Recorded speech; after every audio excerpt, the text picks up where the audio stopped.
Hello everyone, this is Special Educator Pooja Prakash from Center for Special Education, Allahabad. Welcome to my channel Learning for All. Video की शुरुआत करने से पहले आज मैं आप सबका तहे दिल से शुक्रिया अदा करती हूँ as now learning for all is a family of 700 members. I know it's a big responsibility but मेरी पूरी कोशिश रहेगी कि मैं हर वीडियो में आपको मेरे सारे वीडियोस से आप ऑप्टिमम आउटपुट बेनिफिट ले पाओ, ऑप्टिमम आपको उसका फ़ायदा मिले. मैं मेरी हमेशा कोशिश रहती है कि मैं अपने ऐसे वीडियोस लाऊं, आपसे शेयर करूं जिनको मैंने खुद अपने टीचिंग प्रैक्टिस में इनकॉर्पोरेट किया है. उनको हम प्रैक्टिस करते हैं सेंटर पर, चाहे आजकल तो ऑनलाइन सेशंस जैसे कि चल रहे हैं, तो दोनों ही लेवल पे. और एक चीज़ मैं कहना चाहूँगी, हमेशा याद रखिए कि बच्चे को अगर आपको सफलता दिलानी है तो उसकी कुंजी पेरेंट्स के हाथ में है. राइट. ऐसा नहीं सोचना चाहिए कि हमारा बच्चा सेंटर पर जा रहा है, थेरेपी ले रहा है, काम ख़त्म. नहीं, हमारा काम नहीं ख़त्म हुआ है. हमारा काम तब ख़त्म होगा जब हम खुद ट्रेंड होंगे, हमें वो टिप्स, ट्रिक्स एंड मेथड्स, वो टेक्निक्स आते होंगे जो कि एक सेंटर पर यूज़ किए जाते हैं एक थेरेपिस्ट के द्वारा. राइट. तो आप हमेशा कोशिश करिए कि उन सेंटर्स पर आप हमेशा आपका बच्चा जिस भी सेंटर पे जा रहा है, आप वहाँ पर अपने थेरेपिस्ट से पूछिए कि वो क्या प्रैक्टिस करा रहे हैं, किस तरीके से करा रहे हैं, क्या गोल चल रहा है, मंथली प्लानिंग क्या है, क्वार्टरली गोल क्या है, या बच्चे का इंडिविजुअलाइज एजुकेशनल प्लान क्या चल रहा है. राइट. आप उसमें भरपूर दिलचस्पी लीजिए, उन मेथड्स को सीखने का जैसे कहते हैं ना, वो आपके अंदर भूख होनी चाहिए. कई बार ऐसा भी होता है कि बच्चा थेरेपी तो कर रहा होता है लेकिन उसको रिजल्ट उतना नहीं मिल पा रहा होता जितना उसको मिल जाना चाहिए था. उसका कारण एक ये है कि बच्चा थेरेपी सेंटर पे गया, उसने वहाँ कुछ प्रैक्टिस किया, उसके बाद फिर नथिंग. हमको घर आकर अगर हमने सीखा हुआ होगा, अगर हमारी जो चीज़ें हैं वो हमारी जानकारी में होंगी, तो हम दिन के अलग अलग समय में भी उस चीज़ को घर पे कई बार प्रैक्टिस करा सकते हैं. This is the reason I said कि अगर हमें बच्चे को ऑप्टिमम सक्सेस दिलानी है, हमको ऑप्टिमम बेनिफिट लेना है, फ़ायदा लेना है थेरेपीज़ का, तो उसके लिए पेरेंट्स का ट्रेंड होना बहुत ज़्यादा इम्पॉर्टेंट है. अपने सेंटर पर, चाहे ऑफलाइन मोड पे या ऑनलाइन, जैसा कि आजकल तो हम ऑनलाइन ही कर रहे हैं, मेरी सबसे पहली कंडीशन ही ये रहती है कि अगर माँ खुद ट्रेनिंग लेने के लिए, सीखने के लिए इच्छुक होगी, कंसेंट देगी, रजामंदी देंगी, तभी हम बच्चे का एडमिशन लेंगे. ऐसे बहुत सारे पेरेंट्स मेरे पास हैं जिनमें फादर एंड मदर दोनों एक साथ बच्चे का थेरेपी करा रहे होते हैं. ऐसे भी फादर्स हैं जो कि रियल हीरो हैं हमारे लाइफ के, फादर्स थेरेपी ले रहे होते हैं. इन सब चीज़ों को कहने का, बताने का आप लोगों का सिर्फ एक ही तात्पर्य है कि आप लोग अवेयर रहें, क्योंकि अगर बच्चा हमारा अर्ली इंटरवेंशन की स्टेज में है तो वो स्टेज छूटनी नहीं चाहिए. राइट. आइए वीडियो की शुरुआत करते हैं. आज का वीडियो एक रिक्वेस्टेड वीडियो है जिसमें हमको एक ये क्वेश्चन पूछा गया है कि what are the different ways through which you will assure कि बच्चे को कलर्स आ गए हैं. यानी कि वो कौन से तरीके हैं जिनसे आप ये एश्योर करेंगी कि बच्चे को कलर्स का आइडेंटिफिकेशन हो गया है. अगर आप मेरे वीडियो पर नए हैं तो मैंने अपने इम्पॉर्टेंट वीडियोस के लिंक ऑलरेडी डिस्क्रिप्शन बॉक्स में पोस्ट कर रखे हैं. फिर भी मैं आपको एक सरल भाषा में बताती हूँ कि ये जो प्रश्न है ये जनरलाइजेशन की एरिया से पूछा गया है. यानी कि वो कौन से तरीके हैं जिनसे हम ये कंफर्म कर रहे हैं. यानी कि कहीं ना कहीं ये खुद ही प्रूव हो रहा है कि बच्चे को आइडेंटिफिकेशन उसके का जो लेवल है वो बच्चा उस लेवल को पार कर चुका है. बेसिकली 4 स्टेप्स होते हैं. एक्विजिशन स्टेज होता है, फिर फ्लुएंसी स्टेज होता है, उसके बाद मेंटेनेंस स्टेज होता है और उसके बाद जनरलाइजेशन होता है. जनरलाइजेशन स्टेज एक ऐसा स्टेज है जिस पे अमूमन बच्चे कई बार लंबे समय तक फंस जाते हैं. जनरलाइजेशन को अगर एक सरल भाषा में कहें तो जनरलाइजेशन यानी कि कोई भी कंसेप्ट जो हमने डेवलप किया है वो 3 अलग अलग सिचुएशंस में, यानी 3 अलग अलग सेटिंग्स में, 3 अलग अलग लोगों के द्वारा, 3 अलग अलग मटेरियल के साथ और 3 अलग अलग तरीके से एग्जीक्यूट कर दिया जाए, और अगर बच्चा उसको कर रहा है तो यानी कि हम जनरलाइजेशन के स्टेज पर पहुंच चुके हैं। अब बात करते हैं कि जनरलाइजेशन में लैंग्वेज का क्या रोल है। See, as I have already discussed and make a video on receptive language and how to develop receptive language, and its link has already been posted in the description box, right? तो देखिए, generalisation हम तब भी achieve कर सकते हैं अगर हमारे बच्चे का रिसेप्टिव लैंग्वेज ही डेवलप किया है। अगर हमारा बच्चा एक्सप्रेसिव नहीं है तो भी बच्चा जनरलाइजेशन की स्टेज को छू सकता है, पा सकता है। सी, कोई भी कंसेप्ट अगर डेवलप होगा, उसका स्कीमा डेवलप होगा, तभी हम उसे बोलने के लेवल यानी एक्सप्रेशन पर लाएंगे। कई बारी पेरेंट्स चूकते हैं, कई बारी महीने में मैं ऐसे दर्जनों कॉल्स लेती हूँ जिसमें पेरेंट मुझे सिर्फ इस बात के लिए अप्रोच कर रहे होते हैं कि हमारा बच्चा बोल नहीं रहा है, लेकिन बोल नहीं रहा है और बाकी जो माइलस्टोन्स हैं वो एज अप्रोप्रिएट है, एक बात है, और बोल नहीं रहा है और बाकी सारे यानी लैंग्वेज डिले, सोशल स्किल्स का डिले होना, fine motor and gross motor का भी डिले होना, रिसेप्टिव लैंग्वेज का डिले होना, इमोशनल स्किल्स, बहुत सारे जो एरियाज हैं उन सब में बच्चे का डिले होना ये एक अलग बात है, राइट? तो अगर हम जनरलाइजेशन की बात करें तो हमें इस चीज़ को अपने दिमाग से निकाल देना है कि अभी हमारा बच्चा बोल नहीं रहा है तो वो जनरलाइजेशन को कैसे छू सकता है, कैसे उस स्टेज पर आ सकता है। आपके बच्चे के अगर रिसेप्टिव लैंग्वेज स्किल्स को बिल्कुल बखूबी तराशा गया है, निखारा गया है, उस पर भरपूर काम किया गया है, तो यस, हम उस चीज़ को डेफिनेटली अचीव कर सकते हैं, इसमें कोई डाउट नहीं है। अब बात ये आती है कि जनरलाइजेशन ज़रूरी क्यों है। देखिए, जनरलाइजेशन किसी भी कंसेप्ट का इसलिए ज़रूरी है क्योंकि सिंगल कंसेप्ट में जनरलाइजेशन नहीं होगा तो 2 स्टेप इंस्ट्रक्शन या मल्टीपल स्टेप इंस्ट्रक्शंस कैसे अचीव होंगे। Getting my point? यानी अगर हमारे बच्चे को सर्कल पहचानना आ गया है तो क्या वो red circle, yellow circle, blue circle ये कैसे पहचानेगा, या रेड एंड ब्लू सर्कल दे दो, ये ऊपर के लेवल का जो कंसेप्ट है उसको कैसे एग्जीक्यूट करेगा। इसलिए किसी भी कंसेप्ट की जो मंजिल होती है वो जनरलाइजेशन होता है। अमूमन मैंने पाया है कि बहुत ज़्यादा कौतूहलवश आई थिंक शायद पेरेंट्स को रहता है कि बच्चा ज़्यादा से ज़्यादा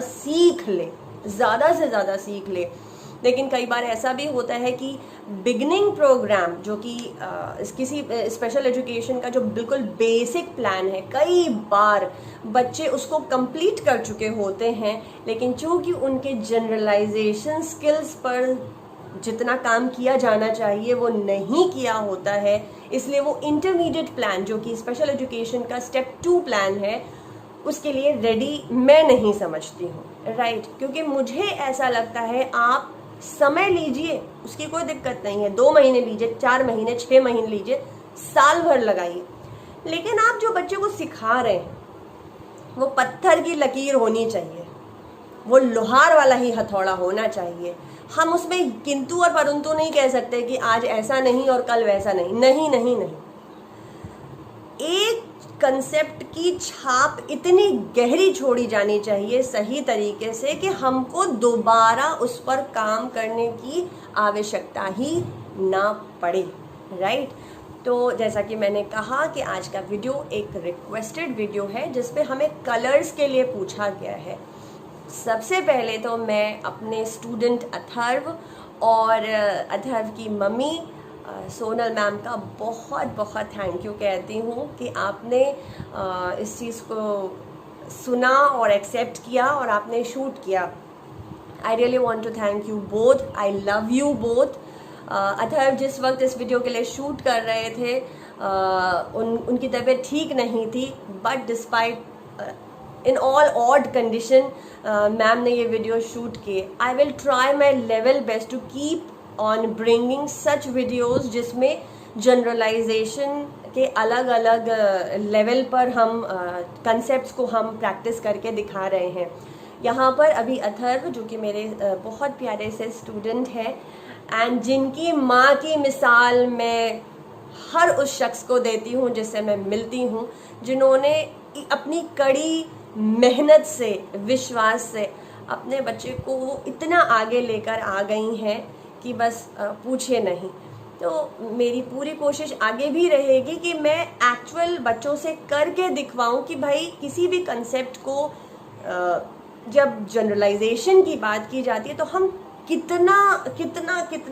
बार उसको परखते हैं, तोलते हैं, नहीं ठीक लगता तो फिर से सिखाते हैं, लेकिन आगे नहीं बढ़ते हैं. आगे बढ़ने में कंसेप्ट्स कॉम्प्लिकेटेड होते हैं, कंसेप्ट्स कॉम्प्लेक्स होते हैं और सिंपल कंसेप्ट कहीं ना कहीं छूट रहा होता है.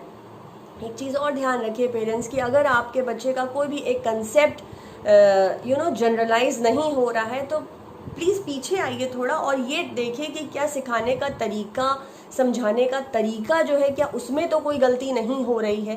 क्योंकि अगर आपका प्लान दुरुस्त है, अगर आपका गोल दुरुस्त है तो टेक्निक ही शायद गलत हो सकती है, मेथड ही शायद गलत हो सकता है जिसकी वजह से ये चीज़ अचीव नहीं हो रही है. Today I am not going to say कि आप इस वीडियो को देख के लाभान्वित होंगे, क्योंकि ये मेरा विश्वास है कि आप इस वीडियो से डेफिनेटली लाभान्वित होंगे. यस, मैं आपसे आज ये रिक्वेस्ट ज़रूर कहूँगी, please do share my videos with the needy mothers who are still at their home and they are not going to centers. हम अगर किसी एक मदर की भी हेल्प कर पाएँ तो ये बहुत बड़ी ब्लेसिंग होगी हम लोगों के लिए. Thank you so much, thank you so very much. Happy parenting. अच्छा, येलो, येलो पॉइंट करो. White, red, orange, purple, brown, pink. Pink colour कहाँ है? Pink colour. Black, black colour. Green, blue, blue.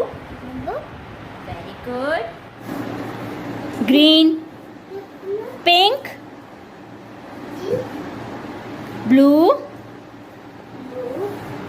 purple, yellow. इसमें बताओ बेटा, इसमें तो yellow कहाँ है? हाँ, पिंक कहाँ है? पिंक. और ब्लू कहाँ है? ब्लू. हाँ, और ऑरेंज कहाँ है? पिंक. हाँ, ठीक. येलो, येलो, ऑरेंज, ऑरेंज देखो कहाँ है? ऑरेंज. हाँ, और ब्राउन, ब्लैक, ब्लैक. हाँ, और अच्छा blue, pink, orange, green, red. Red कहाँ है था?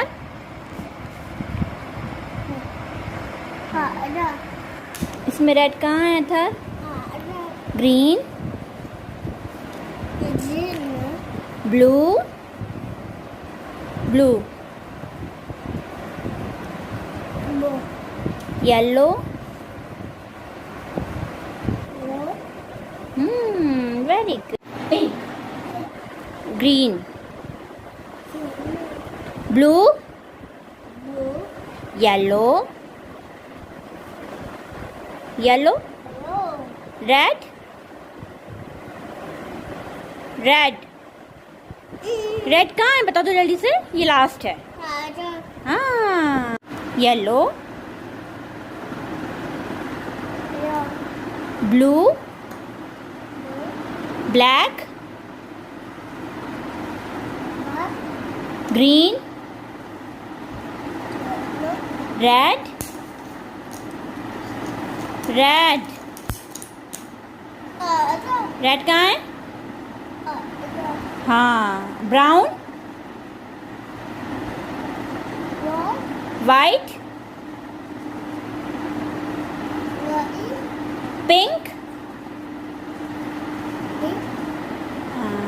बच्चा लाइट ब्लू, लाइट ब्लू, हाँ वेरी गुड। पॉइंट करो अथर।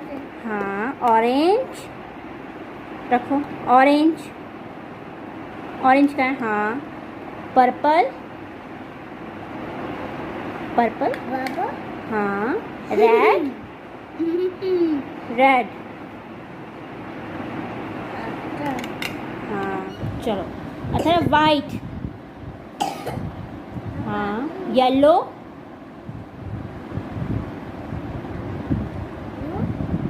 पिंक, हाँ, ऑरेंज, ऑरेंज कहाँ है थर? हाँ, ब्लैक। चलो जल्दी जल्दी बताएंगे। पहले बताओ ब्लू, हाँ, ऑरेंज, येलो, येलो कहाँ है?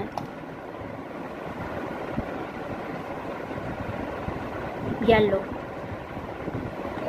हाँ येलो, और रख दो। रेड, रेड कहाँ है?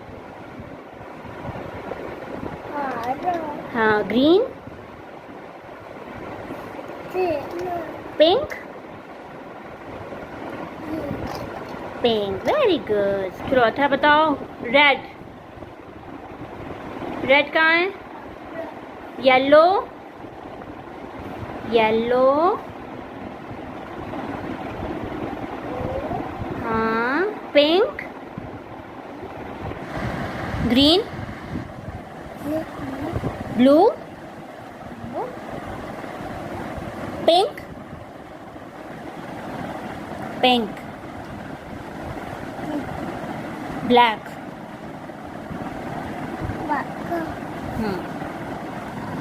चलो अथर ग्रीन, ग्रीन कहाँ है इसमें अथर? ग्रीन कहाँ है? ग्रीन,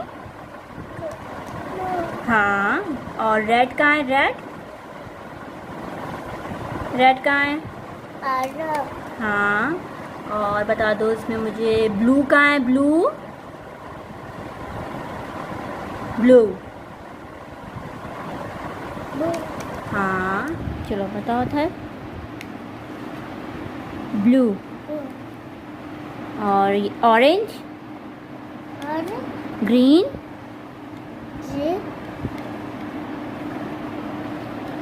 पिंक, पिंक कहाँ है?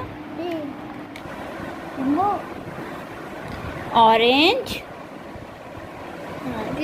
Red, green, yellow, very good. चलो ब्लू, वाइट, ऑरेंज,